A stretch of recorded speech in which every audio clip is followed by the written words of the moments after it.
Hey everyone, hope your day's going well. We are back with another reaction. I saw this pop up onto my feed today because I just listened to Elton John's memoir named Me, and I've also been checking out his music on my other channel and on Patreon. And now I'm a little bit in the Elton John algorithm, and I saw this. It was just a recent video of him.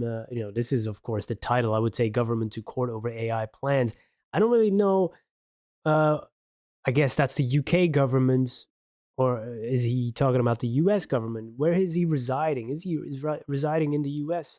I'm not sure about that. So maybe we'll find out in this clip, but it's definitely something that needs to be addressed, right? This is a dangerous territory with the copyright, and of course, the models being trained on massive amount of data of artists and just being scraped without giving explicit consent to actually use their art. Even my own books, there's a database you can check here in Belgium and everywhere else too. You can type in your titles or your name in the site, and yeah, my book. Of course, it's everything. My books are also have also been used, but who am I? I'm a small time author, not worth mentioning. But it's these bigger artists that really need to speak up. Because those are the people that have the platform. So yeah, man, listen, we're gonna check out Sir Elton John's take on this. Elton, Sir Paul McCartney told us it was the government's job to protect creatives, young creatives, and to protect the people. If the government allows tech giants to ignore copyright, what will they be doing, do you think? Well, they'd be committing theft, thievery on the highest scale. And for young people, or for everyone who's creative, the fact that AI could run rampant without, you have to ask for approval and you have to have transparency. It's quite simple. If someone wants to use your song, ask, and then you have to have the transparency and how is it being used. That's fine. But the danger is for young artists, they haven't got the resources to keep checking or fight big tech if there is a lawsuit or anything like that. It's criminal, and I feel incredibly betrayed. The House of Lords did a vote, and it was more than 2-1 in our favour. The government just looked at it as if to say, well, the old people like me can afford it. That's not what we're complaining about. We're complaining about people's legacy, whether they're young songwriters, whether they're young playwrights, journalists, whatever. Some people aren't like me. They don't earn as much as I do, but when they're creative and it comes from the human soul and not a machine, because a machine isn't capable of writing anything with any soul in it. If you've got to get rid of that and you've got to rob young people of their legacy and their income, it's a criminal offence, I think. I think the government are just being absolute losers. And I'm very angry about it, as you can tell. Big tech has so much. That's it, big tech, but if they are exempt of these things, what will they do? If they're not held accountable. I'm not a big fan of over regulation, but man, you gotta have something, because they don't care. They just in the money making business. They don't even care what type of business they're in. Whether they destroy the music business or journalism or just other creative writing jobs or even visual arts and drawings and paintings, and now we're creating that, and soon robotics will take over all of that. They just run rampant, right? Like Sir Elton John said. And it is indeed for the smaller artists that these bigger artists are fighting as well.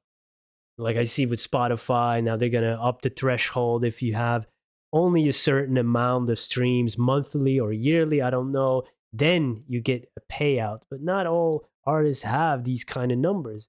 So they're not even in the music business. They're just tech business that happen to have a finger in a pot of music or any other type of business. This is very complex. Big tech has so much money. And if you're a young person, you're fighting big tech, good luck. I It's want not the happening. government to see sense. I want it to come back on our side, because if they don't, I'm going to feel like a suffragette. The Derby's coming up soon, right? It's just, but it's really disrespectful. It's really disheartening. I supported the government. I did a thing for them at St Paul's Cathedral when the Keir Starmer said, "I want to help young people in the music business. I want to support them." Well, he's not doing it. And I did that show, and I did it because I believed, but I'm not believing so much now. And if the government continues to stick their fingers in their ears, what are you prepared to do? I mean, you said it was the Derby coming up, but are you not just as one as the most successful songwriters of all time? We'll fight all the way, Laura. I mean, if it takes going to the court or whatever, we will fight this. And the government are being so stupid. I don't know who the tech minister is. What's his name? Peter Kyle. Yeah, well, he's a bit of a moron, sorry. James, for the next generation of creatives then. Oh, man, we need more of this. Oh, sometimes you just got to flat out tell them, man, you're a moron. But I guess big tech already has those type of people in their pocket. They put money in their pockets, and that's how it goes. Yeah, man, Elton John, legend. Generation of creatives then, what does it mean to you? Exactly as Elton said, this isn't about successful existing artists gatekeeping or protecting their own royalties. It's a really, really tough time in the creative industries at the moment. Most writers, musicians, actors aren't famous and aren't rich. They're just trying to get by in their tens and thousands. But so many are leaving in the industry because it is an incredibly tough time. This advancement into the digital space and the online space is not benefiting the artists and hasn't traditionally. And therefore it's not benefiting consumers and citizens as well.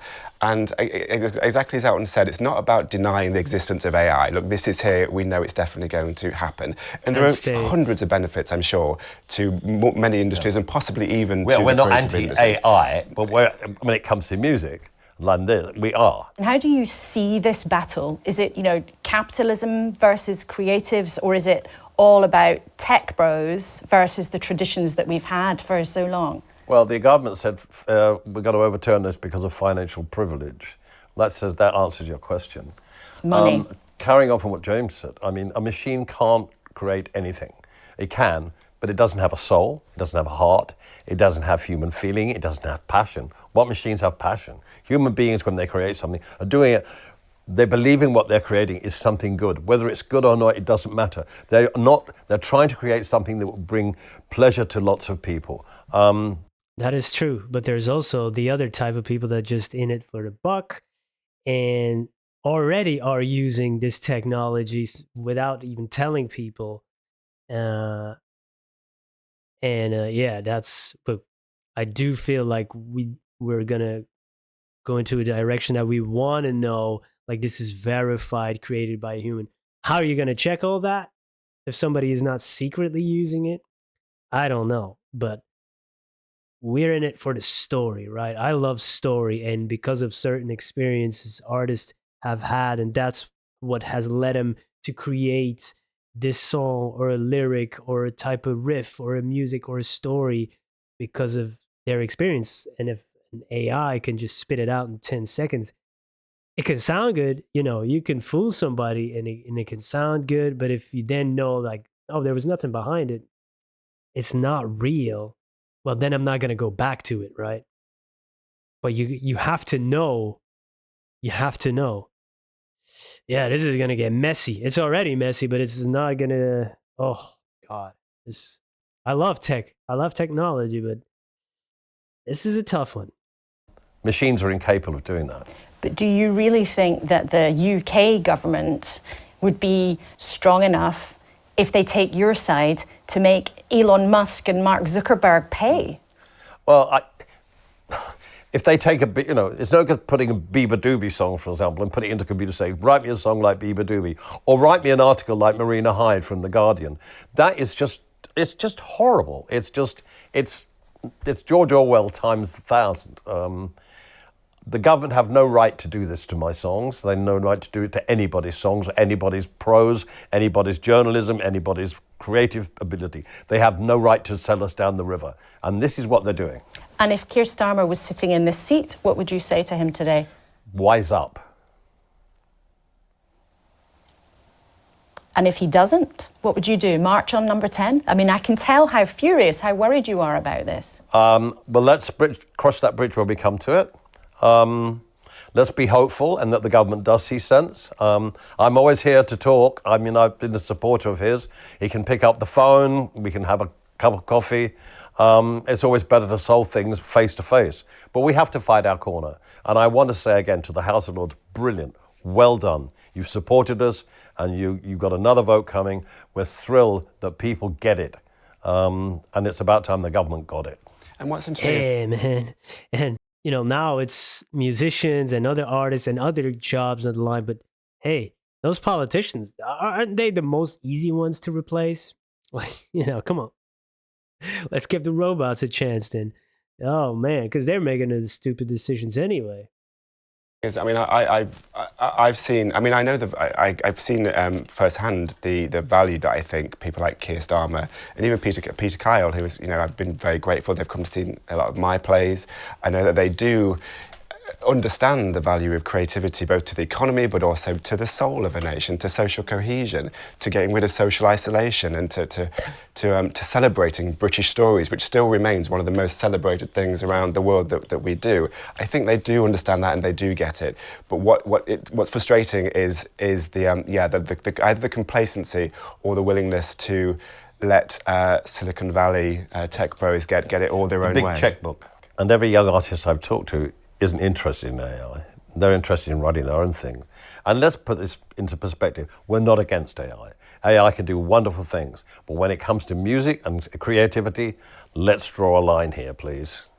Sir Elton, it's rare that we get the opportunity to talk to you, so I know people will also want to know what you are up to next after such an enormously successful career, giving people so much joy. I know you two have worked together on musicals before. Would you be up for it? Or James, are you trying to persuade him? Another musical. Yeah. But the thing is, I really enjoy writing musicals, and every one I've written, I've really enjoyed, including Tammy Faye, which we wrote together. The thing is, from the first initial thought of the germ of the idea, it really takes about 8 years to 10 years to come into fruition. And I'm at the point in my life now where I'm not interested in waiting that long. We have Devil Wears Prada and Lion King with the number 1 and 2 musicals in Britain at the moment, so I'm very happy with that. And can you feel the love tonight? I need to see those, man. It is where we are. It's enough for this wide-eyed wanderer.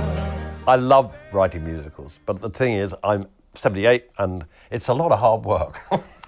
He will testify to that. He has to do the rewrites, I don't. You are still, though, producing huge amounts. Another number 1 album, your 10th number 1 album with the American artist and your great friend, Brandi Carlile. Right. I need to check that out.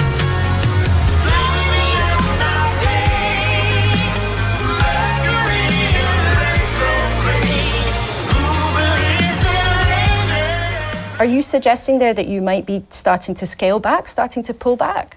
No. I will obviously make more records, and I have my boys to look after and be with. There's so much to do. I'm really glad I'm not touring, I will tell you that. And that's what he said in his book, I have no too, wish right? to travel. No more I have touring. no wish to constantly travel. But my life is such now that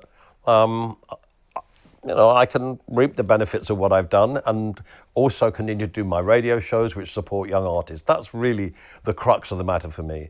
It's really important to help young artists on my radio show, get to know them, meet them. And this is basically coming back to what this is. This isn't about me particularly or Paul McCartney.